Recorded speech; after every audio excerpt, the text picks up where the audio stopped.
कि एक बार की बात, सारे दिक्पालों के अध्यक्ष महाराज दक्ष बने, प्रजापति बना गया महाराज दक्ष। एक तो दक्ष वैसे भी थोड़ा सा ईगो वाले हैं, अभिमानी हैं, और इतना बड़ा पद मिल गया। पद पाने के बाद भी व्यक्ति को अभिमान आता है। बाबा तुलसी ने कहा, को अस जन्मा जग माही, प्रभुता पाए जाहे मद नाही। प्रभुता पा करके सबको मद होता है, ईगो आता है। एक बार एक सभा लगी, उस सभा में सारे देवता थे, ब्रह्मा विष्णु महेश तीनों देवता ये थे, और देवराज इंद्र समस्त देवताओं के साथ उपस्थित थे। उस सभा के सभाध्यक्ष महाराज दक्ष थे, प्रजापति होने के नाते। महाराज दक्ष प्रजापति सबसे बाद में पहुंचे, क्योंकि नेता तभी जाता है, पहले फोन लगा करके उनसे पूछता है कि भैया रैली होनी है, भीड़ हो गई कि नहीं हो गई। यहाँ से जब बिल्कुल शुभ संकेत हो जाता, नहीं आइए सर, पंडाल एकदम खचाखच भर गया। आजकल के तो नेता भाड़े में बुलाते हैं, पैसा देकर। चुनाव होता है ना, अभी मुझे लगता है दिल्ली में भी चुनाव है, तो भाड़े में लाए जाते हैं। अच्छा, एक बार चुनाव हो रहा था एक जगह, तो नेता ने भीड़ बुलाई अपनी रैली में, पैसे देकर। वो भीड़ आई, कभी जिंदाबाद बोल रही थी भीड़, कभी मुर्दाबाद बोल रही थी। भीड़ को ये पता नहीं था कि हम जिंदाबाद किसकी बोल रहे हैं, मुर्दाबाद किसकी बोल रहे हैं। किसी ने, समझदार व्यक्ति ने भीड़ से पूछा, भैया तुम जिंदाबाद किसकी बोल रहे हैं? बोले हमें पता नहीं। मुर्दाबाद किसकी बोल रहे? वो भी नहीं जानते हम। बोल रहे हो, जानते नहीं हो?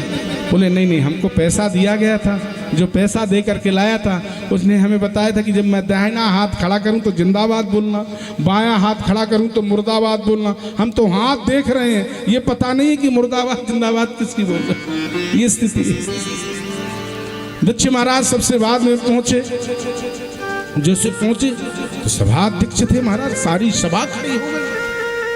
3 लोग नहीं खड़े हुए, ब्रह्मा जी, भगवान नारायण और शंकर।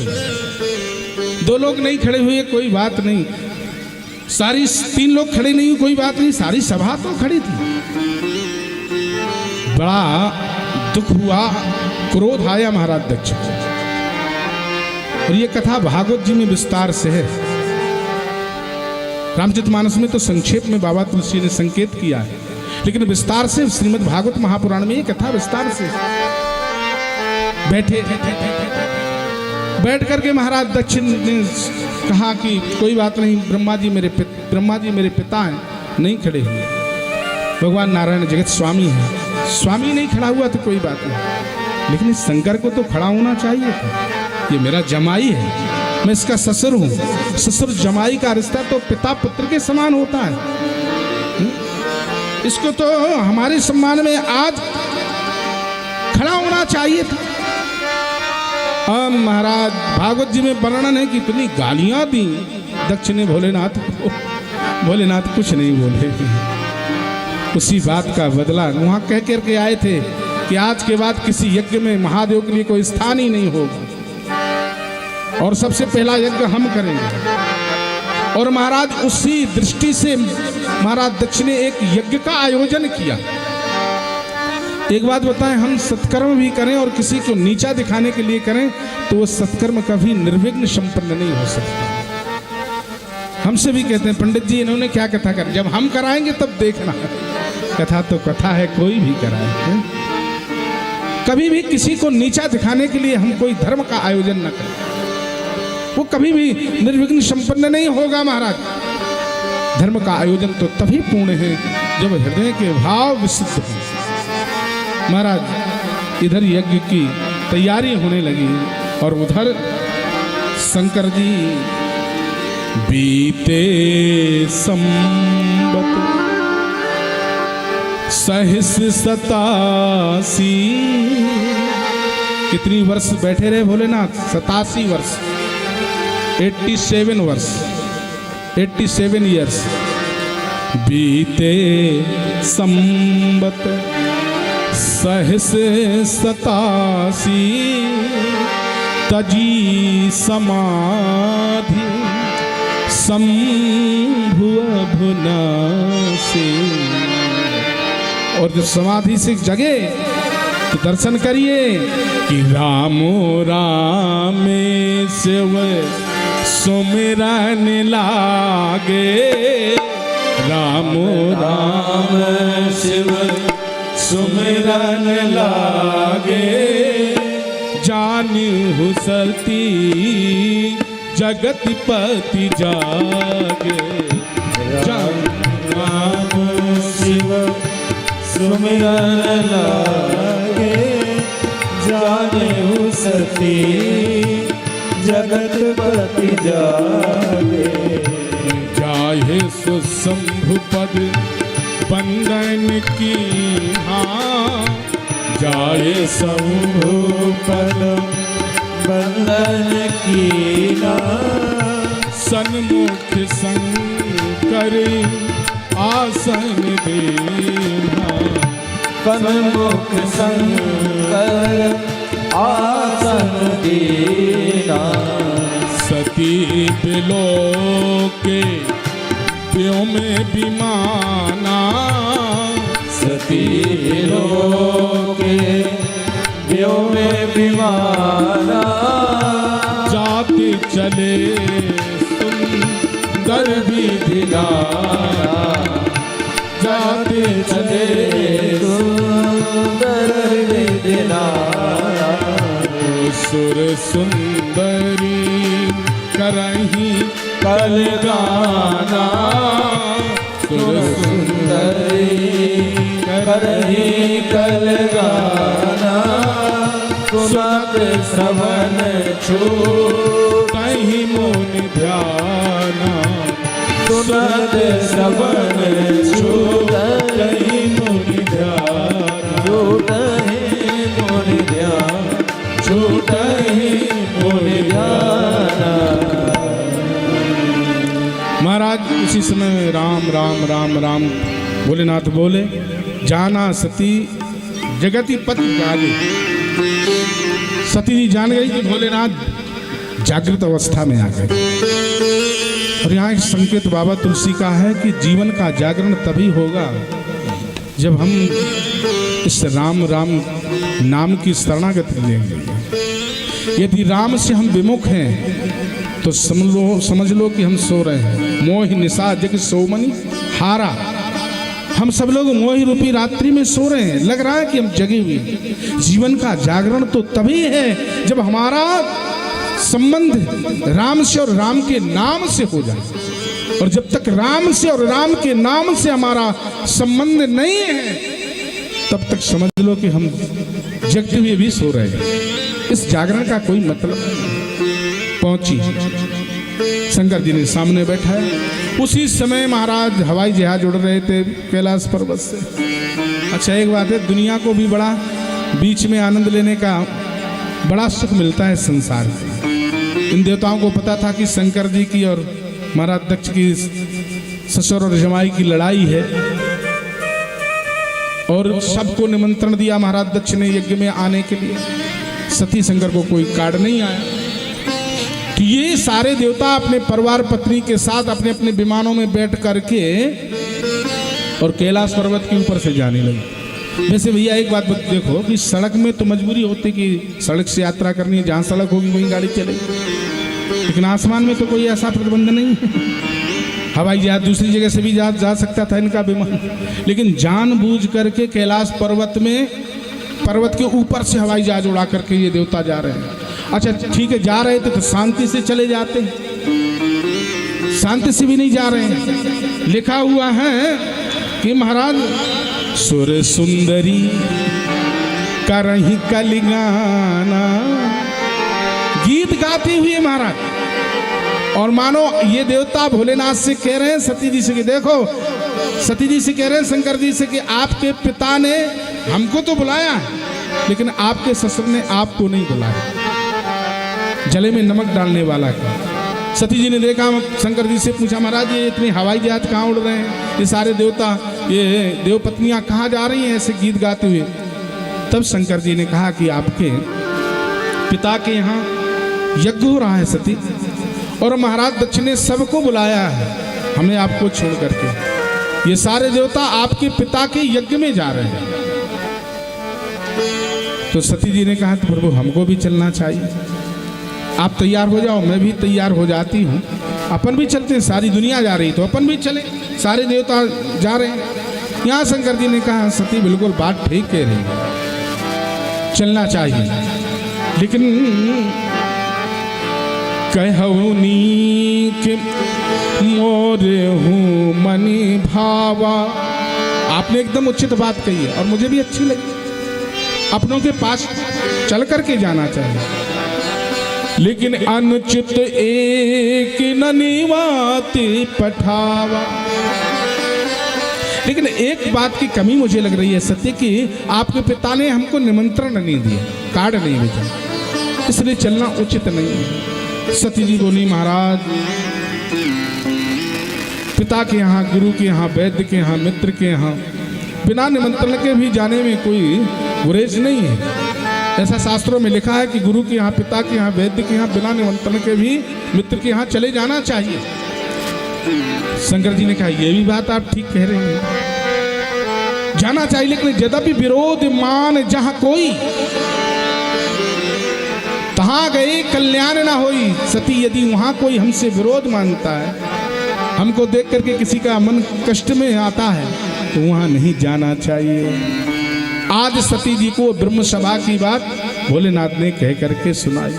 बोले, हमने दुख दिया नहीं, बस खड़े नहीं हुए थे, आपके पिताजी हमसे विरोध मानने लगे, उसमें हमारी कोई गलती नहीं थी, हम तो प्रभु राम के भजन में मग्न बैठे थे।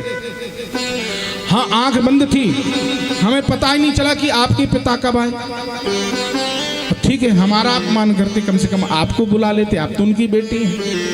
हमरे बैरो तुम ही बिसराय, हमारे कारण आपको भी भूल गए, इसलिए सती जी वहाँ जाना उचित नहीं है। सती जी बोली कि चलना तो चाहिए। सती जी शंकर जी की बात थोड़ी मानती है, बात मानती तो राम जी को राम भगवान स्वीकार कर लेते। आज भी बात नहीं मानी, देखा कि शंकर जी ने ये मानेगी नहीं। कहीं देखा हरि जतनी बहु, रहाई न दाची कुमार, दिए मुख्य गण संग तब, विदा की त्रिपुरा। शंकर जी ने क्या किया, 2 गण दिए, नंदीश्वर में बैठा करके मां सती को शंकर जी भेज रहे हैं।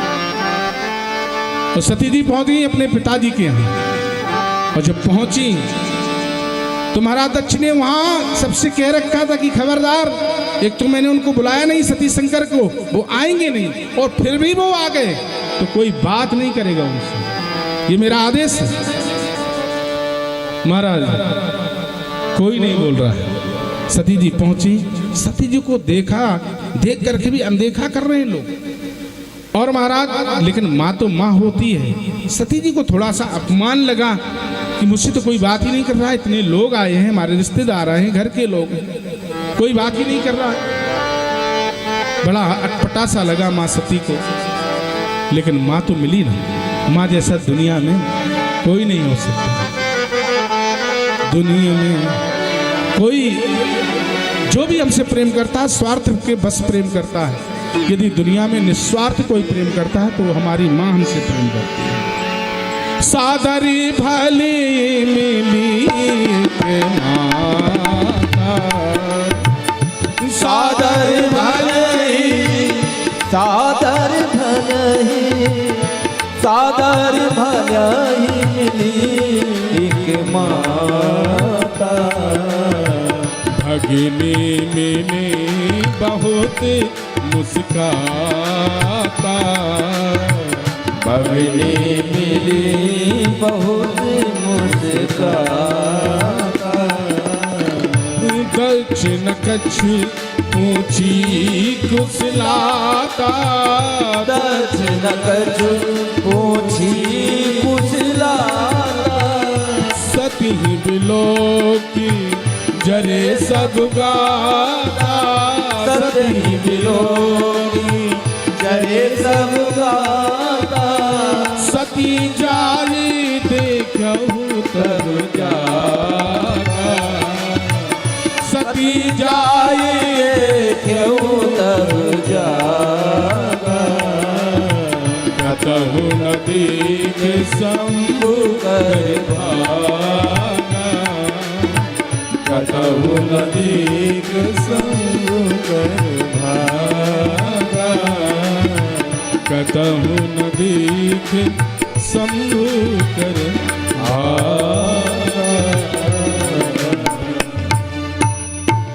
मैना जी ने महा प्रसूति ने सती की माँ प्रसूति है प्रसूति जी ने हृदय से लगाया अपनी बेटी सती को कुशल पूछी कुशल क्षेम पूछी कैलाश में सब ठीक है ना मेरे जमाई भोलेनाथ भी ठीक है सादर भली ही मिली एक माता 15 बहनें और हैं सती जी की वो भी सती जी का मजाक कर रही हैं बोले बिना बुलाए बहन आ गई आप अरे वो आप हैं जो आ गई हम होती तो कभी पिताजी ने हमको नहीं बुलाया होता तो हम पिताजी की ओर देखते भी नहीं अपमानित हुई मन क्षुब्ध हुआ मां सती का पहुंच गई वहां जहां यज्ञ होना था चारों तरफ देखा भीड़ एकत्रित थी विशाल यज्ञ हो रहा था महाराज यज्ञ में सबके बैठने के लिए स्थान था लेकिन भोलेनाथ के बैठने के लिए कोई उपयुक्त स्थान था ही नहीं मां सती आज अपना अपमान तो सहन कर गई लेकिन मां सती ने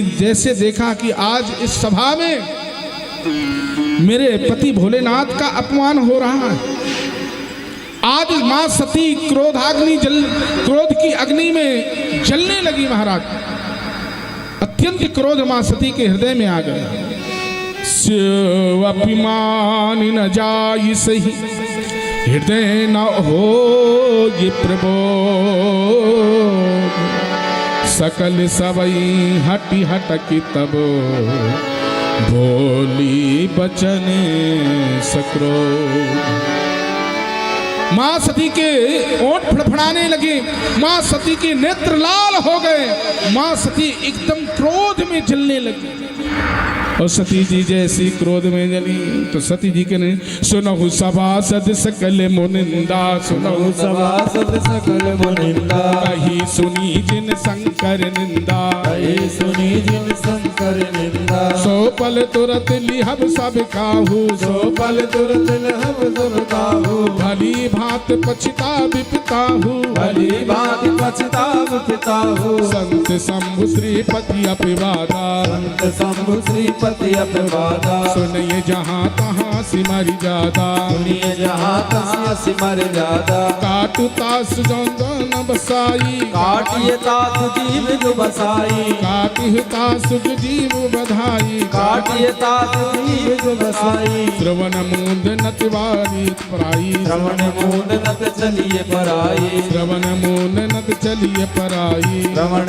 मूंद नत चलिए पराई पिता मंद मद निंदहिते ही पिता मंद मद निंदत तेहि दक्ष शुक्र संभव यह देही दक्ष शुक्र संभव यह देहि तजी हो तुराति देही तेही है तू तजी हो तुरत देहि हे तू और धरि चंद्र मौल वृष के तो और धरि चंद्र मौले वृष के तू ओ अस कही जोगी अग्नि तन जारा अस कही जोगी अग्नि तनु जारा भयहु सकल मखिहारा भयहु सकल मखिहारा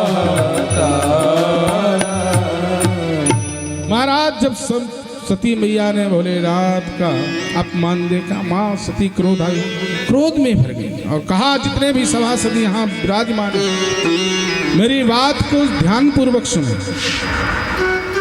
संत शंभु श्रीपति अपिवादा मेरे पति भोलेनाथ जैसा कौन हो सकता है और आज इस सभा के मध्य में मेरे पति भोलेनाथ का अपमान किया जा रहा है और सारा समाज मुख दर्शक बन करके आज भोलेनाथ का अपमान देख रहा है। मैं तो नहीं सहन कर सकती। जिस सभा में भोलेनाथ का अपमान, मैंने अपना अपमान स्वीकार कर लिया, सहन कर लिया, लेकिन जिस सभा में, जिस स्थान में मेरे पति भोलेनाथ का अपमान हो रहा हो, मैं देखूं, अरे वो देव नहीं, वो महादेव है, और जहां महादेव का अपमान हो रहा हो वहां ये सती नहीं देख सकती। और अभिमान के कारण मंदमती मेरे पिता जो भोलेनाथ का अपमान कर रहे हैं ना, वो भी पछताएंगे और पूरी सभा पछताएगी। तो एक बात और ध्यान से सुनो, जिन्होंने शिव की निंदा की है अथवा जिन्होंने शिव की निंदा सुनी है अथवा जिन्होंने शिव की निंदा देखी है, वो सब अपराधी हैं और सबको अपने किए हुए कर्म का फल अवश्य ही भोगना पड़ेगा। और महाराज यहाँ इतना क्रोध, एक बात सब लोग कहते हैं कि यज्ञ कुंड में छलांग, नहीं, उस विशुद्ध कुंड में मां सती कैसे देह त्याग करना। यहाँ लिखा हुआ है, आसी कही जोगे अगने तनु जारा। मां सती के क्रोध से योग अग्नि प्रज्वलित हो गई और मां सती उस योग अग्नि में जलने लगी। महाराज उस यज्ञ कुंड में छलांग नहीं लगाई थी मां ने, और जैसे मां सती ने देह त्याग किया वहां पर हाहाकार मच गया। महाराज सारी दुनिया में हाहाकार मच गया और ये समाचार जब भगवान भोलेनाथ को कैलाश पर्वत में प्राप्त हुआ कि मां सती ने देह त्याग कर दिया।